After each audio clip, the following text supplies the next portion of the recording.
پاکستان سمیت دنیا بھر میں کووڈ-19 کی دوسری لہر جاری ہے۔ اب تک دنیا میں 10 کروڑ سے زیادہ افراد کورونا وائرس کا نشانہ بن چکے ہیں۔ پاکستان میں بھی کووڈ-19 کی ویکسینیشن شروع ہونے والی ہے اور کووڈ-19 کی ویکسینیشن کے حوالے سے NCOC کا انتہائی اہم اور بروقت اقدام سامنے آیا ہے۔ NCOC نے ویکسین لگانے کے لیے انتہائی جامع پلان مرتب کر لیا ہے۔ ویکسین اسٹریٹجی پلان کو وفاق نے تمام صوبوں اور سٹیک ہولڈرز کے ساتھ مشاورت کے بعد مرتب کیا ہے۔ پاکستان کا ویکسین پلان بہترین مروجہ عالمی اصولوں اور ہیلتھ گائیڈ لائنز کو مد نظر رکھتے ہوئے مرتب کیا گیا ہے۔ پاکستان کی ویکسین اسٹریٹجی کا مقصد صحت مند ماحول اور حفظان صحت کے اصولوں کے مطابق ایک مربوط نظام کے تحت شہریوں کو ویکسینیٹ کرنا ہے۔ نیشنل امیونائزیشن مینجمنٹ سسٹم کو قومی سطح پر قومی vaccine administration and coordination cell یعنی NVACC کے ذریعے چلایا جائے گا، جو کہ NCOC میں قائم کیا گیا ہے۔ NVACC کی معاونت کے لیے صوبائی اور ضلعی ویکسینیشن انتظامیہ اور کوآرڈینیشن سیلز کے ساتھ ملک بھر میں ایڈلٹ ویکسین سینٹرز قائم کیے گئے ہیں۔ NIMS کا نظام ڈیجیٹل ہے اور اس کو شفاف رکھنے کے لیے انسانی عمل دخل بہت محدود کیا گیا ہے۔ NIMS کے نظام کو مخصوص ایڈریس کی بنیاد پر رجسٹرڈ شہریوں کو مقررہ AVC اور اپوائنٹمنٹ کی تفصیلات خود بخود بھیجنے کے لیے ڈیزائن کیا گیا ہے۔ جب عوام کو ویکسینیشن کے بارے میں آگاہ کیا جائے گا تو انہیں ایک خاص طریقہ کار پر عمل درآمد کرنا ہوگا۔ ویکسینیشن کے سٹیپ 1 کے تحت تمام شہری بما front line health care workers SMS کے ذریعے 1166 پر اپنا قومی شناختی کارڈ نمبر بھیجیں گے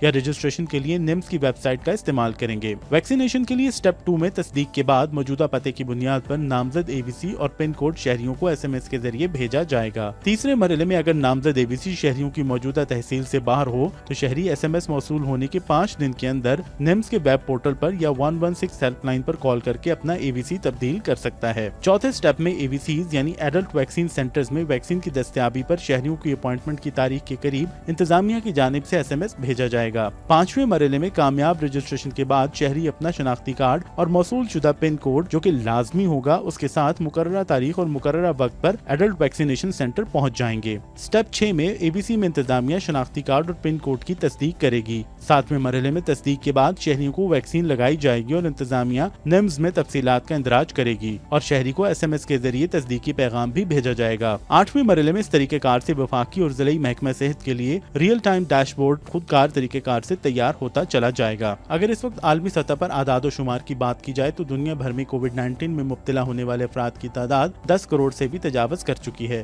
یعنی دنیا کی 1.3% آبادی کورونا وائرس سے انفیکٹڈ ہو چکی ہے۔ اوسطاً ہر 7.7 سیکنڈ کے بعد ایک شخص کورونا وائرس کا شکار ہو رہا ہے۔ کووڈ-19 اب تک دنیا بھر میں 21 لاکھ سے زیادہ افراد کو نگل چکا ہے۔ عالمی سطح پر کووڈ-19 کے باعث ہلاکتوں کی شرح 2.21% ہے۔ امریکہ، بھارت، روس، برازیل اور برطانیہ سب سے زیادہ متاثرہ ممالک میں شامل ہیں۔ کووڈ-19 کے نصف سے زیادہ مریضوں کی تعداد امریکہ، بھارت، روس، برازیل اور برطانیہ میں ہے، جہاں عالمی آبادی کا 28% مگر مریضوں کی مجموعی تعداد کا نصف سے زیادہ آباد ہے۔ تشویشناک بات یہ ہے کہ کووڈ-19 کے بعد ایک سال میں 5 کروڑ مریض سامنے آئے، لیکن گزشتہ 3 ماہ میں مریضوں کی تعداد 5 سے 10 کروڑ ہو گئی۔ اس وقت 56 ممالک میں ویکسینیشن جاری ہے، جہاں پر اب تک 6 کروڑ 40 لاکھ سے زیادہ افراد کی ویکسینیشن کی جا چکی ہے۔ 29% آبادی کی ویکسینیشن کے ساتھ اسرائیل اس وقت دنیا میں سب سے آگے ہے۔